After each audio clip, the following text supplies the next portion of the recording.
What's up, STS Nation, and welcome to another interesting episode. It has been 45 days since this horrific quadruple homicide. Still no suspect, still no person of interest, and still no murder weapon. But we do have two of the best guests in the business. That is what we do here at Survive and Survivor, deliver some of the greatest minds in the true crime community. The man in the knitted cat who looks like he's in Canada because he is, and it looks cold, is Brad Hunter. He is the National Crime Columnist for the Toronto Sun.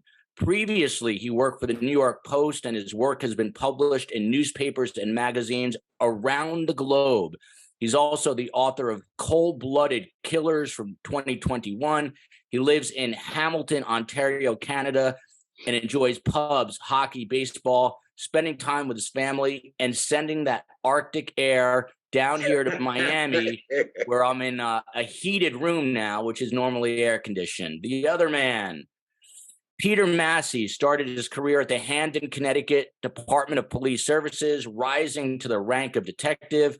He retired back in 2003 after more than 20 years and became the training coordinator for the National Crime Scene Training and Technology Center at the Henry C. Lee Institute of Forensic Science. He is currently a professor of instruction at the University of South Florida at St. Petersburg. A couple of housekeeping notes. We can be found anywhere podcasts are found, aka Apple, Audible, et cetera, et cetera. If you want the newsletter, drop your email in the comment section on YouTube.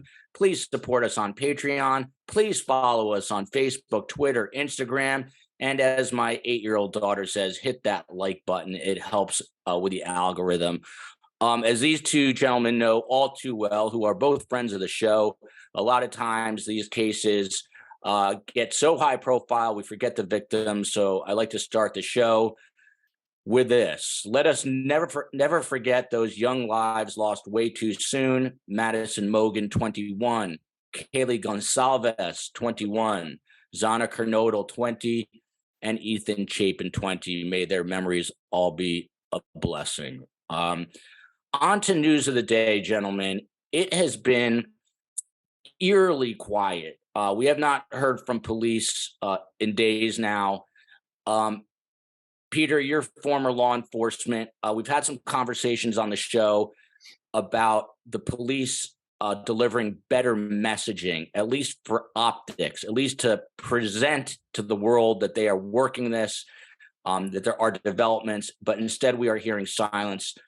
Do you have an issue with that, or is it just a matter maybe that they are working hard and don't want to stop and talk to the press?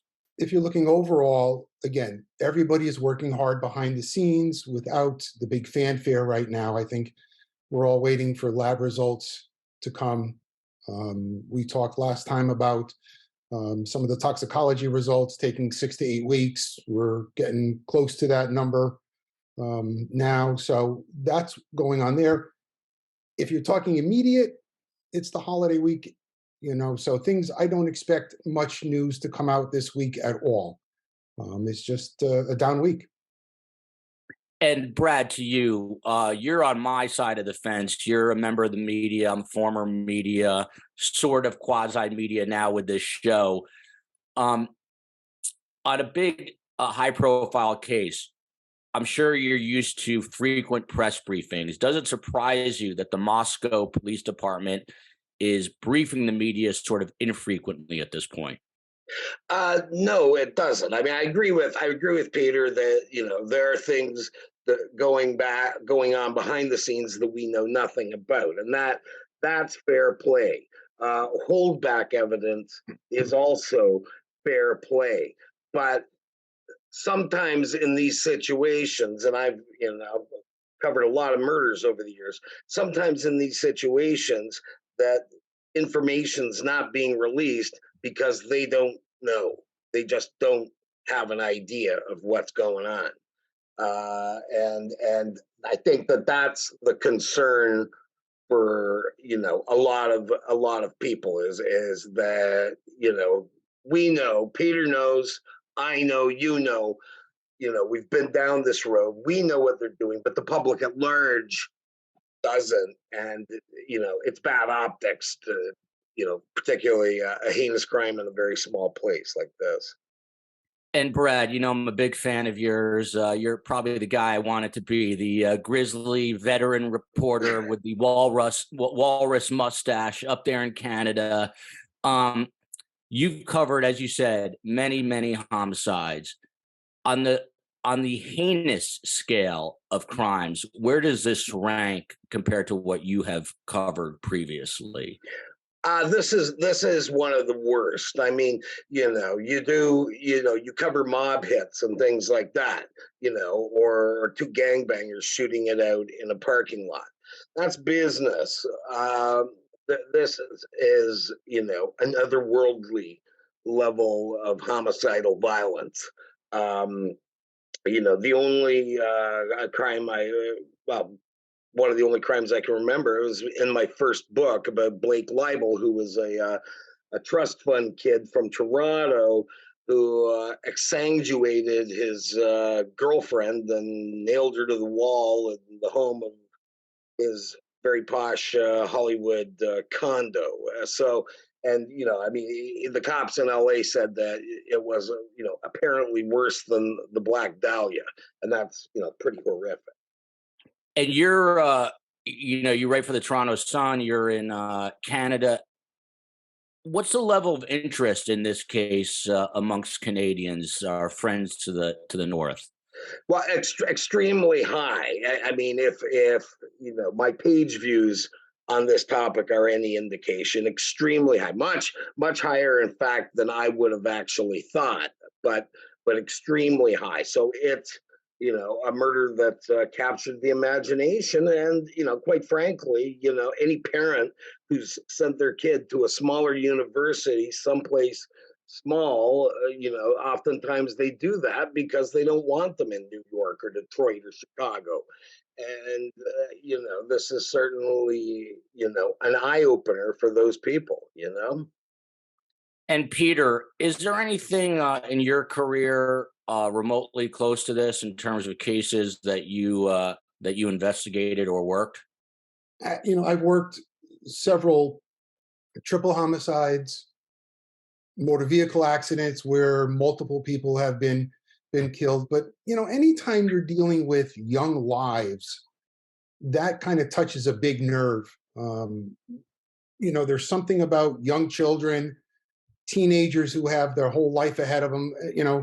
As you said, Brad, these relatively naive students, and I think for that makes this rise to that level. As far as the violence goes, again, I've seen this kind of violence before, but not in a setting where we've had 4 individuals allegedly brutally beaten and cut up and stabbed. And again, dealing with young people, it raises the bar. So there is a smidgen of news out there today, which I'd like to get to from sort of a different angle. But before the Christmas holiday, there were a couple of videos that suddenly surfaced. Some people even suggesting maybe the police leaked those. Today, there is some news surveillance video, and it has not been corroborated as being genuine, although it appears to be. And it is surveillance video from inside the Corner bar, which is where Kaylee and Maddie were the night before they were murdered so viciously. And it basically shows them standing around this bar, and there are people who look very similar to some of the alleged potential suspects that we've heard of, namely Jack DeCur, Jack Showalter, Adam Latta. That's the Adam that they were referring to on the videotape. And there's even an image of someone who looks very similar to the police chief, although he was out of town at the time.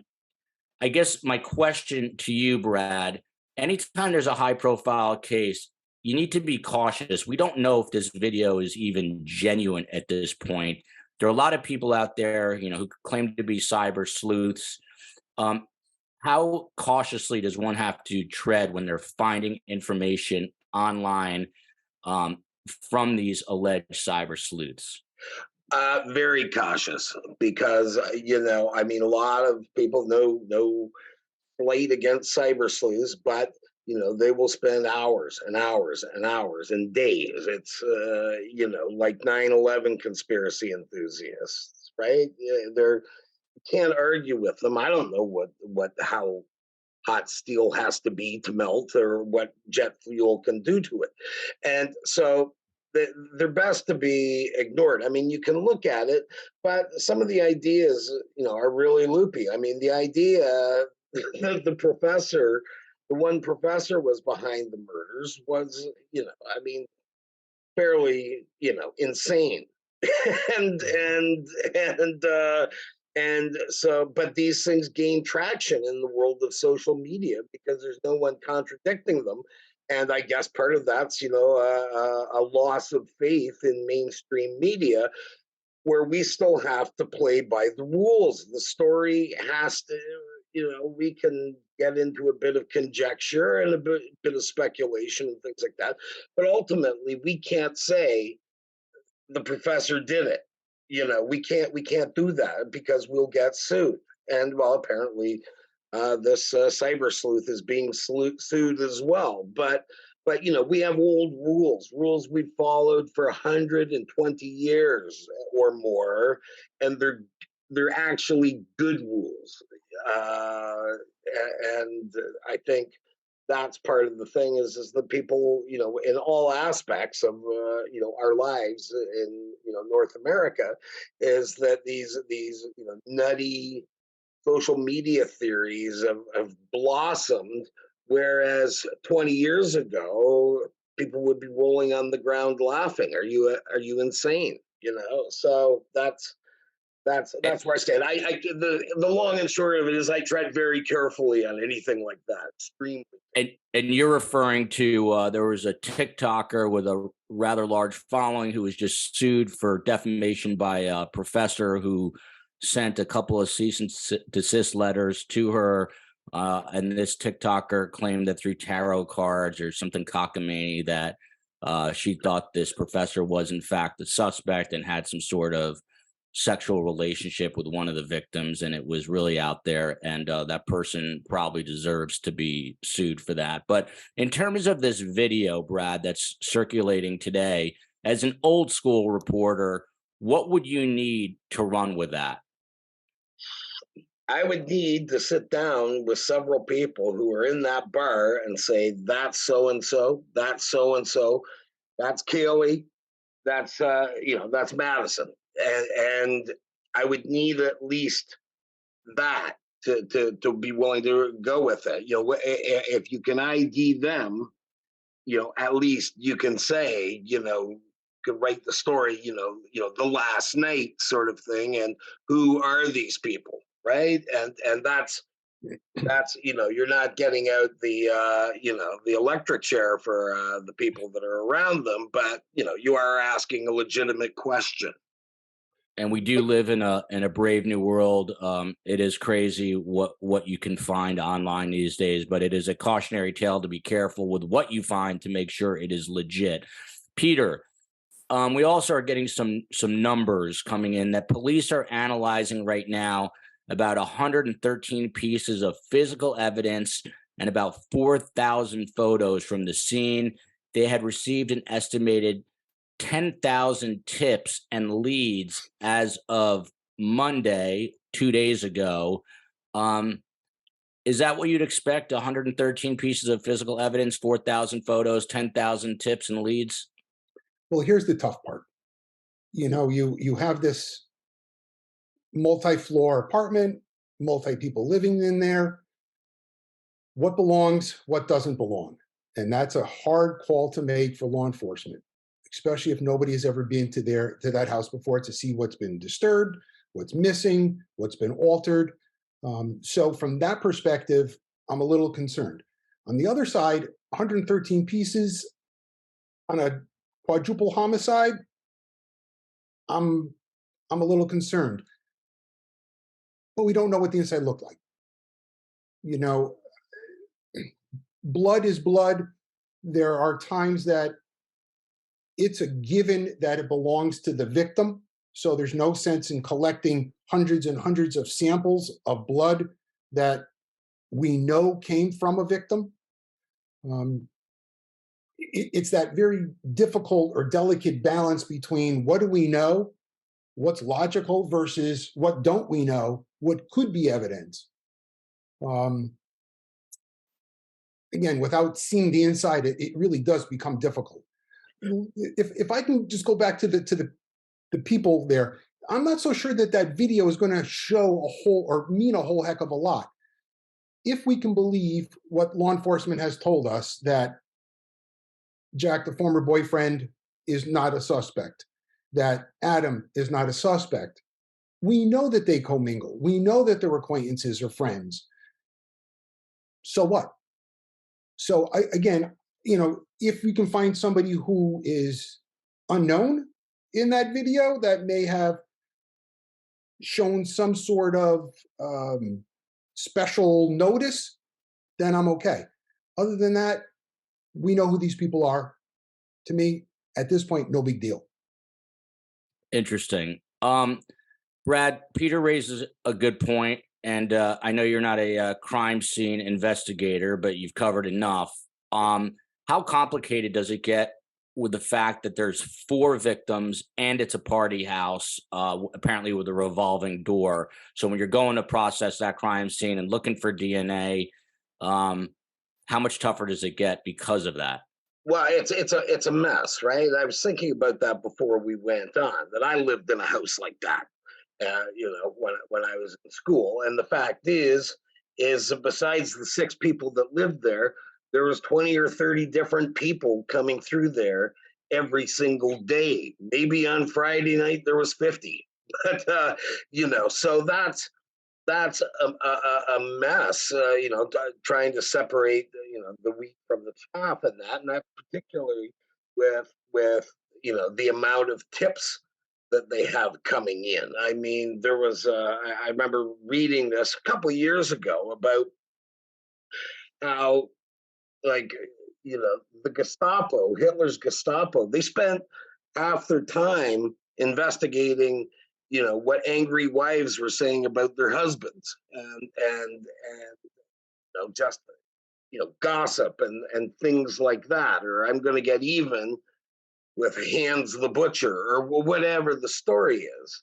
And that's one of the problems with that many investigations without being fully staffed to go through them all, and go through them all thoroughly. And they have to go through them all thoroughly unless they know something that we don't at this moment. So we got this question. I've been asking it on the last couple of shows. So Peter, to you, if you could ask investigators one question right now, what might that one question be for them? Oof. And he's thinking about it. He's a Yeah, thoughtful man. one question, man. I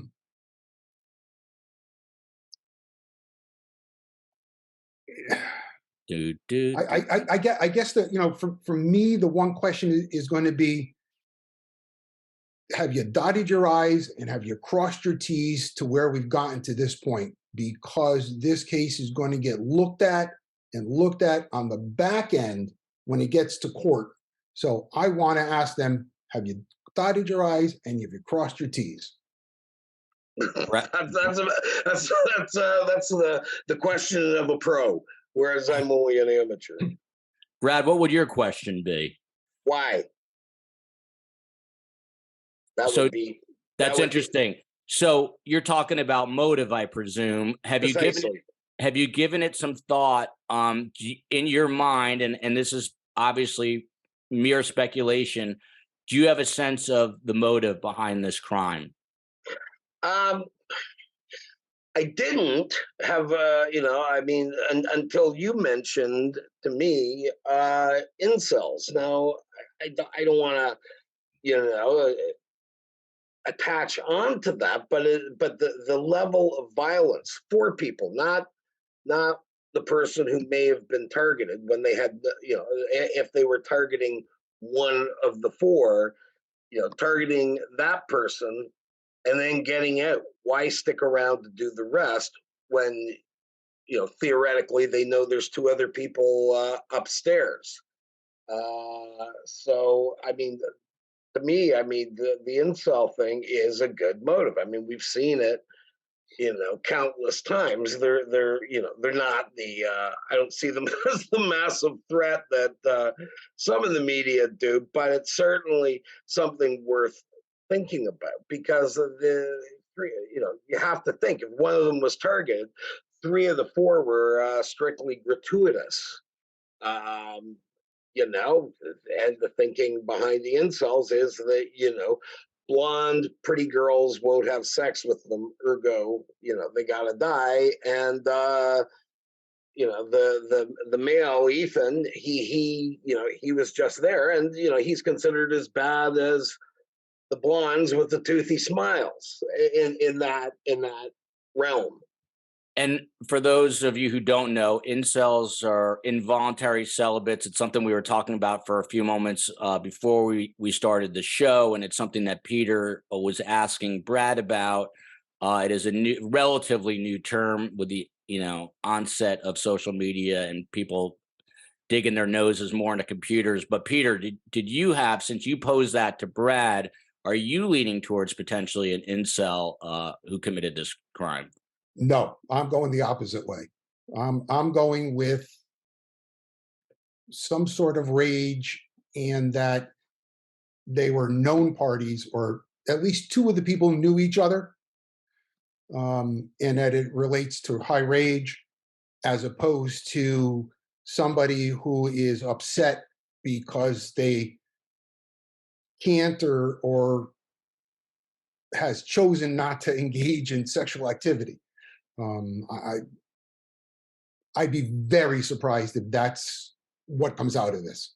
And that brings me to the next question, which is it's come up on a couple of other episodes this week. Other law enforcement officials we talked to have the sense that they have gone through the quote unquote inner circle, Peter. That would suggest people that they knew, but you're saying that it still could possibly be people that they knew in their circle. Well, again, remember, you're in a college campus. You have your unit of tight-knit friends, but that unit also gets to have these ancillary groups where there's these weaker connections. You're on a small campus. Everybody knows everybody on this campus, I'm assuming.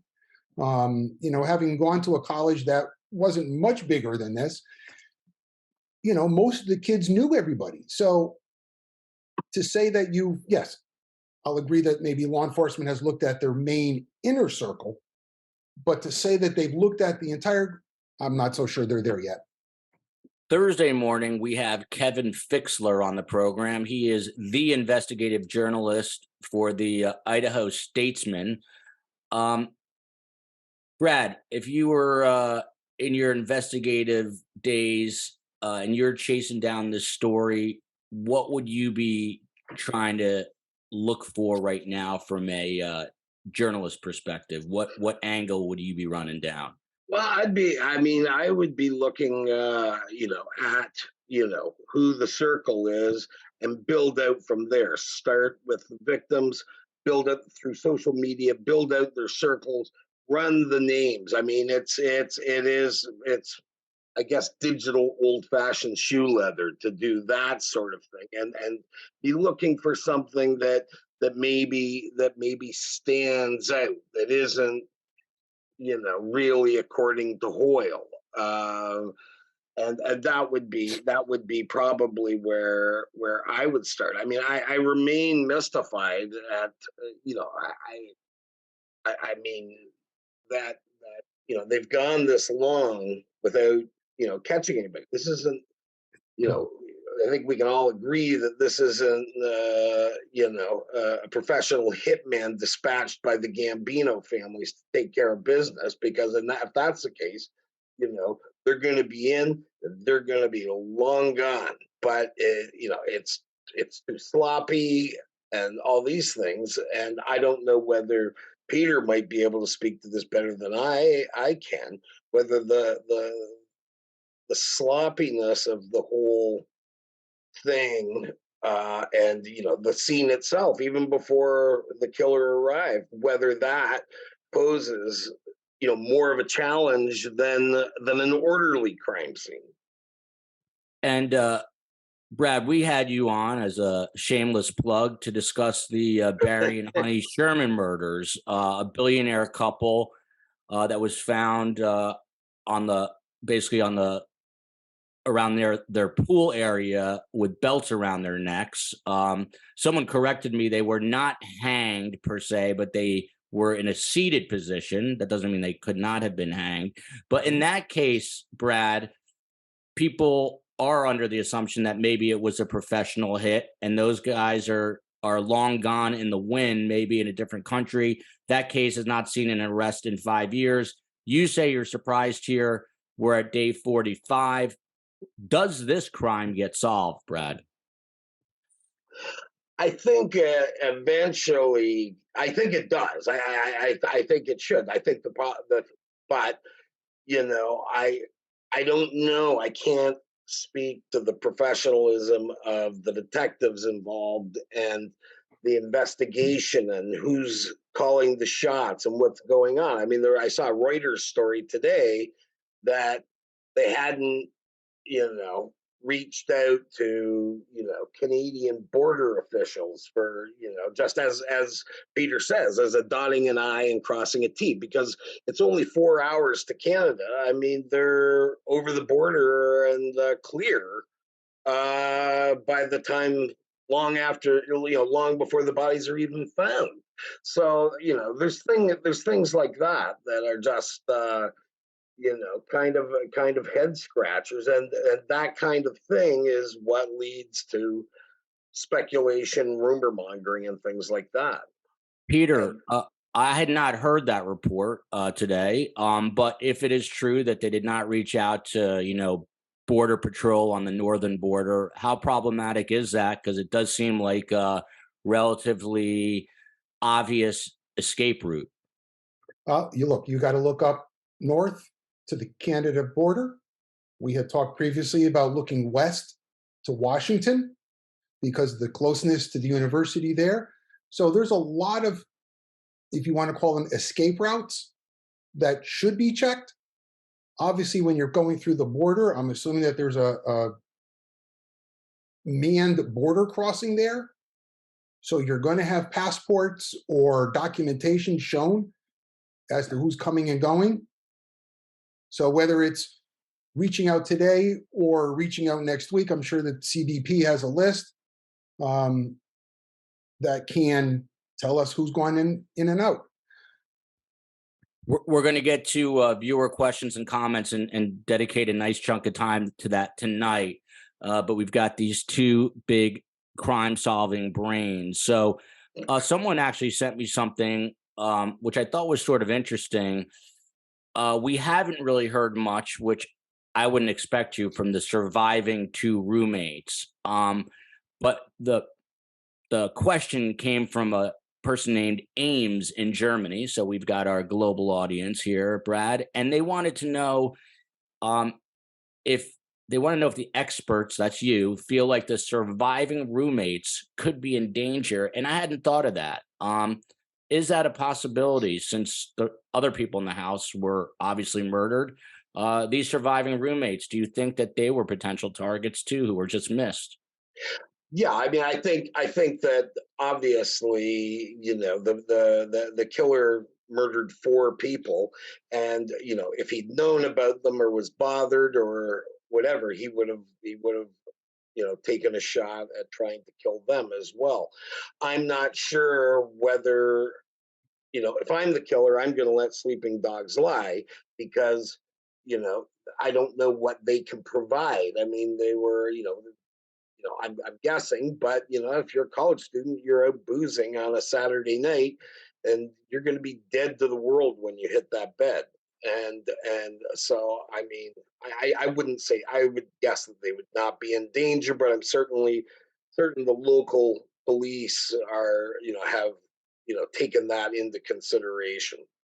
Brad, why are people so um, just magnetized by these sorts of stories? Why are people in true crime communities, and why are they buying your books, Brad? What is it about this that intrigues people so much?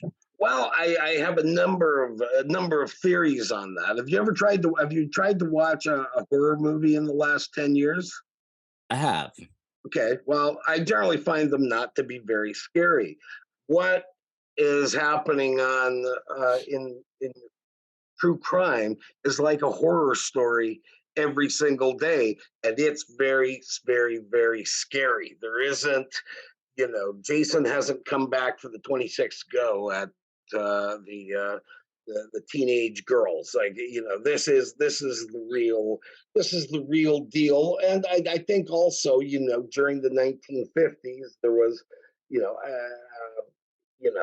significant atomic and monster sort of movies, infused with the that era, the atomic era, that increased people's paranoia considerably as well. People like to be scared, and in those days it was monster movies and end of the world, and now it's true crime. And Peter, I'm Can, curious your thoughts on that. can I? Yeah. So, it's funny when I talk to people and say what I did and do for a living. Wow, that's really cool. I thought about doing that way back when. So I think there were a lot of people over the last 22 years since CSI has been out there that want to do crime scene investigation, wanted to work in a forensic lab, but for whatever the reason didn't or couldn't. But now, with the advent of the internet and the information out there and social media, they get to play out their vocational fantasy, if you will.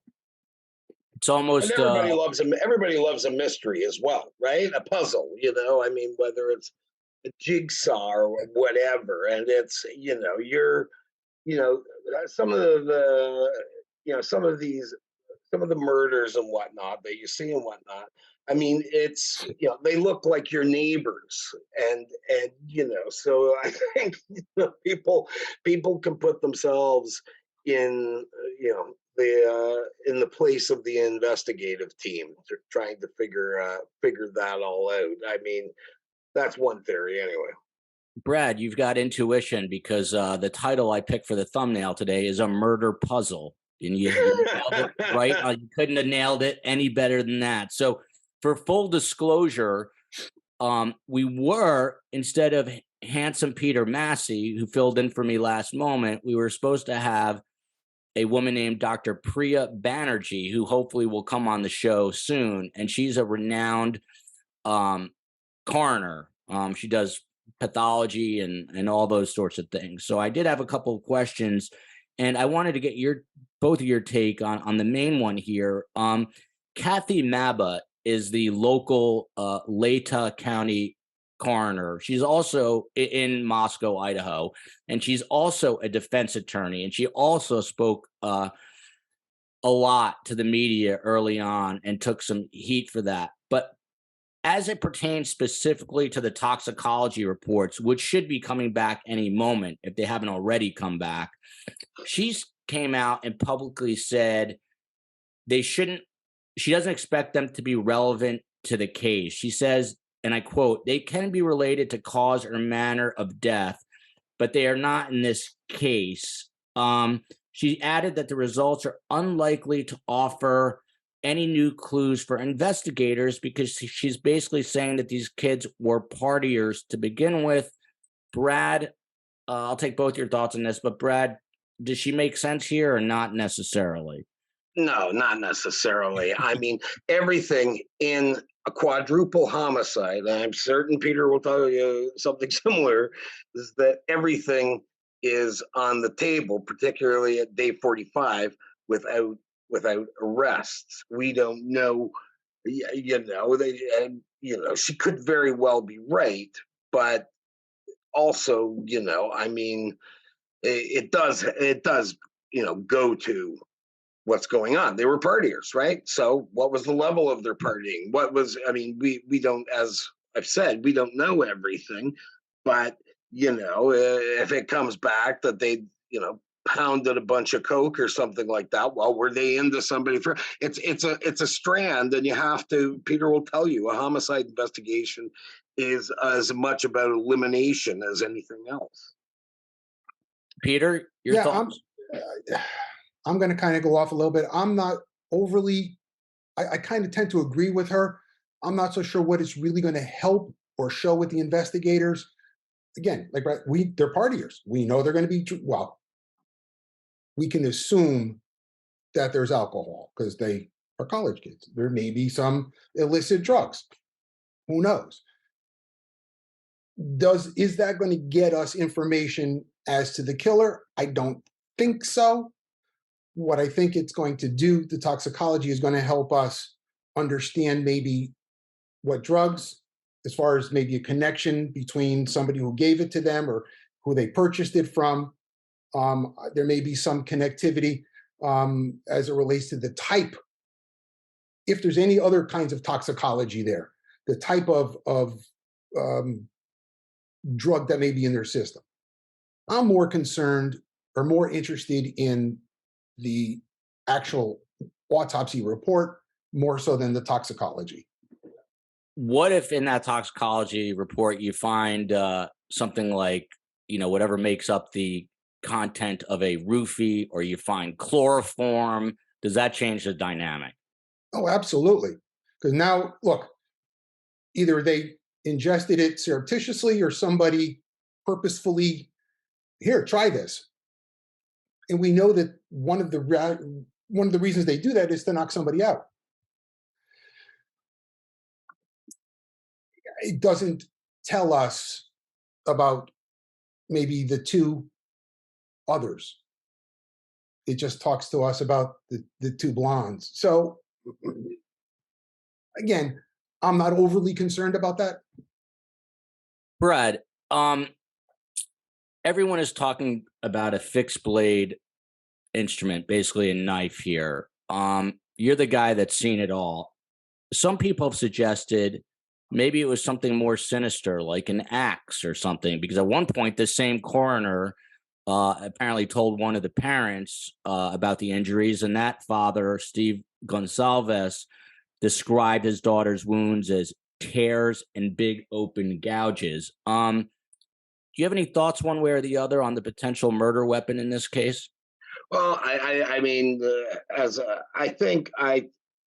you use a knife or something, or even an axe for that matter. That's up close. That is personal. That's not just popping somebody in an alley and then getting in a car and taking off. That's, it's much more personal. The death is more painful as well. From the tearing and that sort of thing, that sounds like a person in the throes of a bloodlust or psychosis who's out of control. That's what it sounds like to me. And Brad, we're going to go on to questions and comments in one moment, but since we've got Brad Hunter on, Brad, what is there a single case in your career that was just unfathomable that you covered? Is there one that you point to when you're grabbing a beer with friends and say, this is the case of my career? Yeah, there is one, and it wasn't, there's been a number of them, but I think Peter's quite right that any time a child is involved, then that ramps up the emotion on a story like that. But I don't know that there's one case I can point to, and I don't know whether Peter would remember this. I was still working the New York Post, and it disturbed me, and it was maybe one of the earliest murders connected to the internet. And there was a 13-year-old girl named Christina Long who was I think she might have been in Danbury, maybe. I can't remember exactly, Right, but who was, right. old beyond her 13 years. And what she was putting online was shocking. And she had, I think his name was Saul Doss Reese, if I'm not mistaken. And he was her boyfriend and got out of hand and he strangled her to death. And that just really disturbed me because of the whole surroundings of a 13-year-old with leading this sordid double life, so sad and tragic. I mean, you might like to think that kids maintain a certain level of innocence, and there was none. And so was it the most heinous murder of all time? No, it was, awful, but it was, the life that she had led and led down that path, which was part of it was because of social media. And I can tell you, I covered Sandy Hook Elementary, and that was that was before I was a father, but without question, the most horrific and gruesome case that Well, I that's had a to cover. lifetime of woe, Oh you know. yeah, and I just remember the parents telling me at the time. I don't mean the parents. I'm talking to the parents in media who I was friendly with, saying, you know, just be grateful you don't have kids yet because you won't understand the pain. And now that I have kids, I understand the pain. Moving on to questions and comments. This one comes from Kelly Wark, Wark, and I'll tell you why I chose this. They're speaking about our guest from the last show, and they write, your guest makes the very important point of the offender being injured. And Brad, you may know this, but I don't. The killer of Orsolia Gal attended a walk-in clinic and was advised lacerations were so deep he was advised to seek treatment at Bellevue Hospital. So indeed, when NYPD homicide tracked him down, his hands were indeed bandaged. I assume this was obviously the suspect they were looking for in this Orsolia Gal crime. The point is, we had some investigators on yesterday who said there's not a chance in hell that this perpetrator got away uninjured. Peter, to you first. Absolutely. What do you think? Absolutely. I'm not saying that I beat them to it, but I raised that issue a while back. Look, here's a knife. As people can, as you stab, blood gets on the blade becomes very slippery, handle becomes slippery, your hand slides up, you now get cut. Your blood drips. Your blood is at the crime scene. Your DNA is at the crime scene. That's the difficult part that we talked about earlier. How do you separate out the victim's blood from possible offender's blood? And you don't know. That's why I'm a little concerned. If this is such a big bloody scene and you're getting 130 pieces of evidence, I'm a little concerned. And Brad, to that point, this investigator said police should have checked every ER, at least in the state of Idaho, maybe also in Washington state. You think that's sound advice from a law enforcement standpoint to make sure there was no one who came in with a gash who needed stitches? Well, yeah, absolutely, and that gets back to what Peter was saying about dotting I's and crossing T's, right? And these are not, these aren't, this isn't kicking down the door sort of stuff, but this is necessary stuff that you have to eliminate, that possibility. And judge, the defensive wounds and all that sort of stuff. And as Peter said, the hand's going to slip on the knife, right? It's just going to. But, look, this is, people are saying or complaining that the law enforcement folks aren't doing these things or they may not be doing these things. Well, each and every time, to go with what Brad was saying, somebody comes up with a, I think your word, Brad, cockamamie story or conspiracy story. Law enforcement has to take a time out and go off on that path. That's right, yeah. And we're leaving not enough time to cover the important things like those ER visits, like the Canadian border. And I don't want to tell people don't throw ideas out there, but be judicious with some of the thoughts. That is sage advice. Moving on here to Nina MC. Excellent points from your experts today. Robin Drake was a guest who he recruited spies for the intelligence agencies.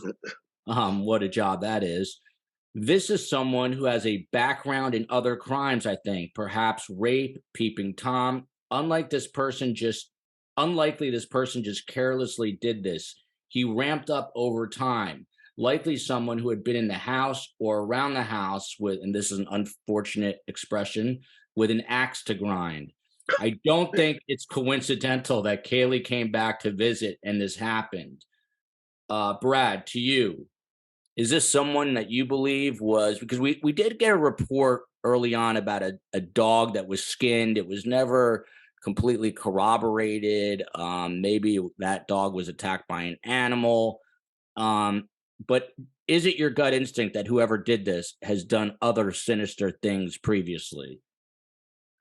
Well, from what we know, I'm going to say that that either it's the kickoff to their career, or they've done it before, one or the other. I mean that's these are like 0 to 60 murders. They're not, and it's without even picking up a gun and squeezing off a number of bullets on a bad day in July.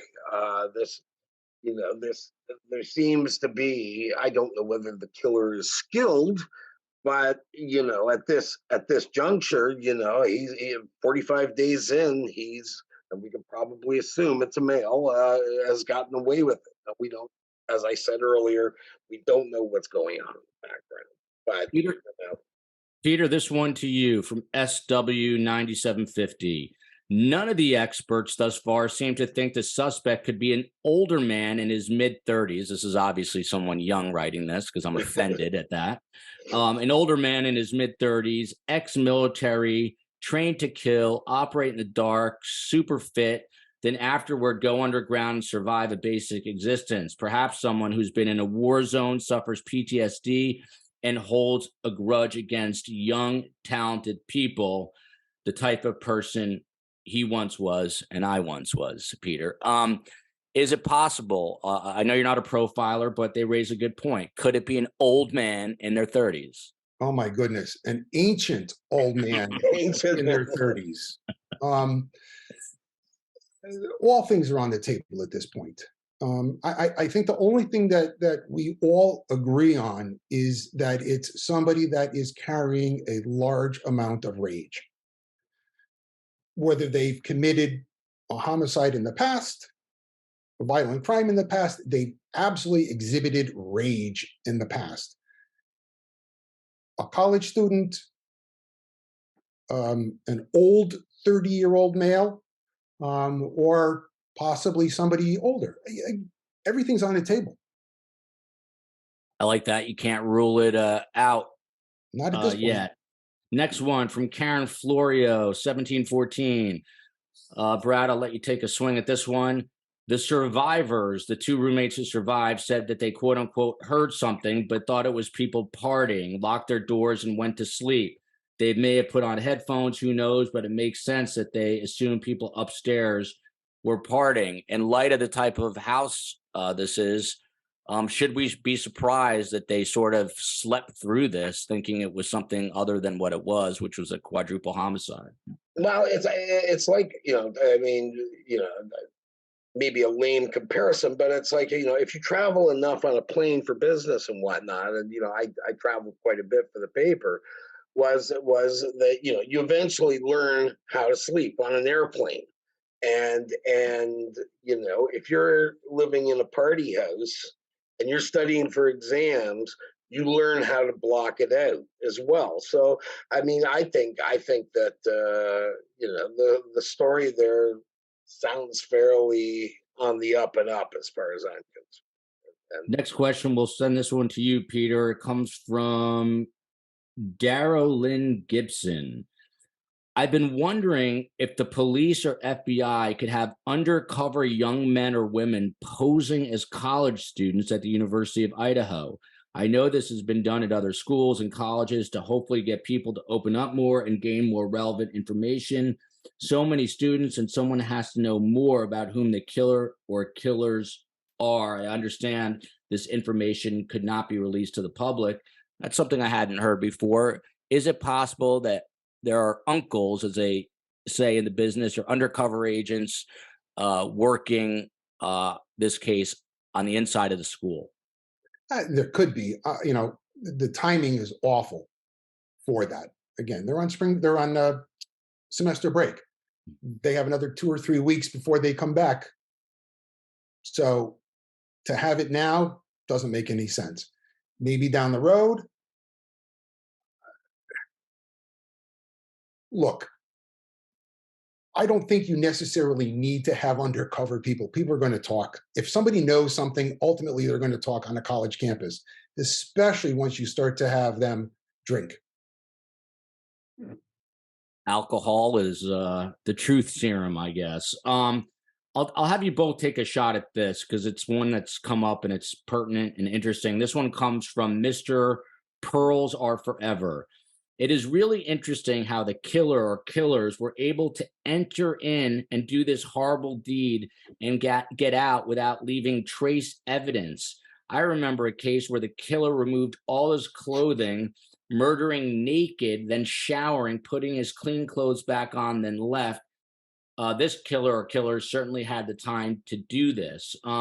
Brad, to you, there is a question about a lack of, a blood trail or other trace evidence.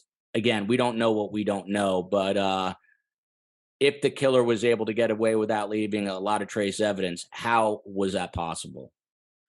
Oh, I mean, they may have brought a change of clothes. If this was premeditated, I'm going to murder these people, and I've got to make my escape. I mean, it could very well have just brought spare clothes and burned whatever else he had out in the woods. I mean, that would seem to be a reasonable idea. But as Peter says, everything is indeed on the table.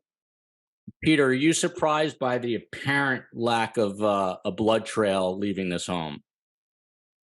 From what we know, I'm not necessarily. Again, assumingly the perpetrator's hand was injured one way or another, may not lead to a whole lot of blood. Very easily could have wrapped it up in a shirt to stop the bleeding.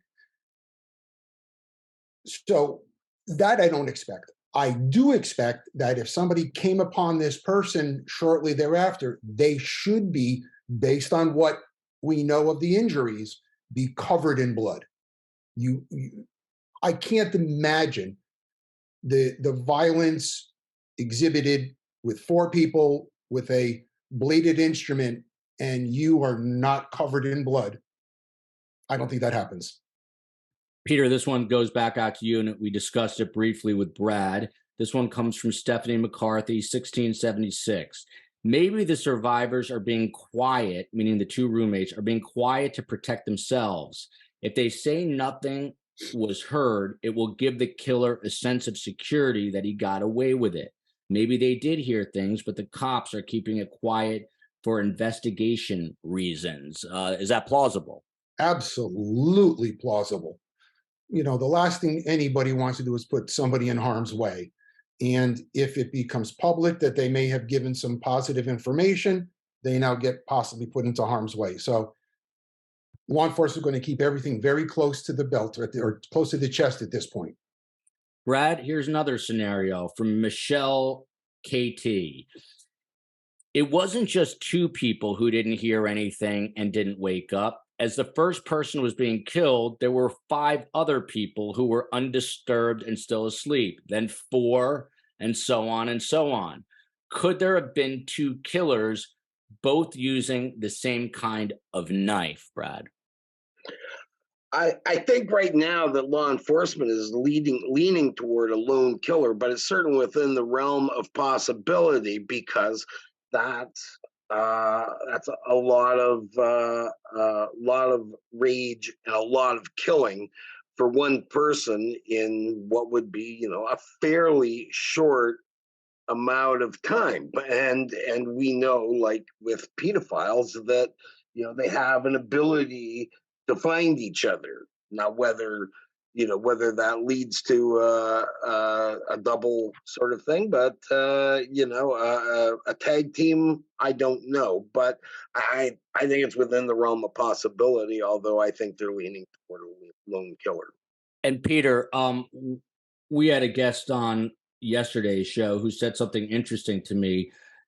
They said that no two killers kill the same way, meaning it's almost like a snowflake effect. If you were to stab someone and I was to stab someone, we leave two different types of wounds. And I assume, number one, I'm asking, is that true? And secondly, that's why the autopsy report may be so important to see how these people, the manner in which they were killed. Well, everybody has their own idiosyncrasies.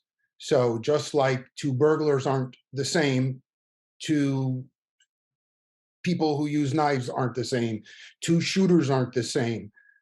Everybody has their own little, like I said, idiosyncrasy. The autopsy, well, let me go back to, we talked earlier about the toxicology. Now that we're talking here, the toxicology that is important to me is, were they so intoxicated that they were unconscious and couldn't hear, couldn't react to somebody else coming in the house? So that's, put that back there from before. Everybody's unique. So autopsy is going to hopefully tell us possibly a right hand, a left hand, amount of force, length of blade. Couple more to go, and then we'll call it a wrap. This one comes from DDWMMUA. She's talking about the Moscow Police Department here, and this is something we touched on. She says, I hope they're watching this. The optics of the silence is a problem. If I lived in Moscow, I'd want updates. They can release a little without compromising the investigation, in my opinion. Brad, do you agree with that? Or should this person, and I mean this lovingly, should they buzz off and let the police do their job? Well, I mean, I'm of the, I would like, I hang around with a lot of cops. I have a lot of cops as friends and whatnot. And so I like to believe that I understand both sides of the coin, in that, you don't want to tell so much, but you do want to say something, because not saying anything, looks like they're not doing anything. And we know that's not the case, but it sure looks like it if you don't say anything. And I've found time and again that oftentimes the silence, it's not, I don't expect, a detective or the cops to lay out their whole case, their suspicions, their theories and whatnot to me. But I do expect them to tell me, some things. And, the flip side of that, it's also, an onus on the media that not to expect, a big, massive buffet, to do their own work, to do their own door knocking, to find their own things. And generally, most cops I've dealt with over the years have been reasonable about that sort of stuff. Would I be wrong if I thought there were two killers? No, you wouldn't be wrong, right? But the onus is on reporters as well. May I chime in there? Look, 100%. Who is law enforcement? This is going to sound. Law enforcement has a responsibility to notify everybody, but realistically, they need to notify the four families, and they're doing that. They have liaisons. We don't know what's going from law enforcement through the liaison to the family. The family may have much more information than has been let out. Obviously, the public wants to know because they're curious. The news media wants to know because it is their business. So, again, it's that very difficult tightrope between making sure the families are notified and they're up to date with the information, giving some information out to the media, and no offense, I'm not so worried about the public. They're going to get the information from the media. A final question, and then we'll get final thoughts from each of you, and I'll have you both chime in on this. It comes from Neil Lynch. By not disclosing any person of interest, there's still a very good chance the chain of evidence is pointing to someone. It's just that the police know they need a watertight case. They don't want it to go tits up, his expression, not mine, and they certainly don't want to spook any potential suspect. It's not about keeping the nosy public satisfied, to Peter's point. It's about finding the perpetrator and ensuring they get a guilty verdict in court. So, Peter, I assume you agree with Neil Lynch. And then, Brad, I'll get your take on that. Here, Neil. Brad? Well, I know what Neil's saying, okay, and I'm not really off the rails on that particular view, but silence can be very damning, and I've seen it in cases where that silence, it's the silence that's proven fatal to an investigation, not somebody blabbing too much. So, I mean, it's 6 of one and half the other. I mean, it's a national story, and that's maybe one of the problems as well, is because kids don't want to cover cops anymore generally, and unless there's some social justice aspect of it. But the best way to get good stuff from the cops is actually to talk to them, go out for drinks, go out for lunch, chat a bit, and develop a level of trust. And that's my view on it. And if the cop, and they trust you, that's a two-way street, right? They'll give you the picture, but obviously you can't release some of that sort of stuff, but you can still work with it, and that's just down to the fact that this is a national story, and you've got hordes of reporters flying into this tiny town in Idaho to do this horrific story, and I've done it myself, but I still use the old-fashioned method: take the cops out for drinks. And all you Gen Zers, heed those words of advice. You're talking to a very successful, or hearing from a very successful crime reporter. It's not just about sticking your nose into a cell phone, but Brad actually takes these guys out, schmoozes with the police, and that is what a great reporter does. Peter, to you, and then we'll have Brad get his final thoughts. Since you are the investigator, if you were the lead investigator on this case, what would you be doing at this very moment, and what are your final thoughts? I am starting to go through my notes, waiting for lab reports, waiting for any other forensic evidence to come in, waiting for the medical examiner's report, and I am reading and reading and rereading. Final thoughts.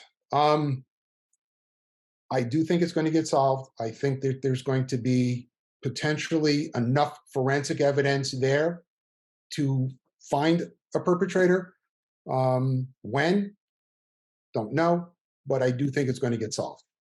And Brad, to you, I think I asked you this previously, but what angle would you be chasing down right now, and your final thought? Well, I mean, I would be chasing down the whys of it. The lives and things like that have been widely reported, but I'd be in my journalistic way, I'd be doing what Peter would be doing. I'd be going over at the start. I would be looking at every clip, not just my own, but other people, and I'd be looking for something. I'd be looking for things that I might have missed or somebody else might have missed, and start looking at all the players and to see if any of that makes any sense. I mean, I wouldn't be, my curiosity, I might mentally try to solve the case, but really, I'd be looking for some level of motive. That's what I would be pursuing. And that's why these two are two of the best at what they do. The man in the knitted cap, Brad Hunter, coming to us from somewhere in Canada. We don't know where. My igloo. his igloo in Canada. He's the National Crime Columnist for the Toronto Sun, previously worked for a little newspaper called the New York Post. He's also the author of Cold-Blooded Killers and a ton of other books, and he does like pubs and hockey. So, Brad, I owe you a bunch of drinks when I see you. Peter Massey started his career at the Hamden, Connecticut Department of Police Services, rising to the rank of detective. Now teaches at the National Crime Scene Training and Technology Center at the Henry C. Lee Institute of Forensic Science and is a professor of instruction at the University of South Florida at St. Petersburg. Peter, thank you for coming on Last Moment. Brad, love having you on. Both want you back. Anytime. Soon. Anytime. Love you, America. Take care. Love you, Canada, too. Thanks.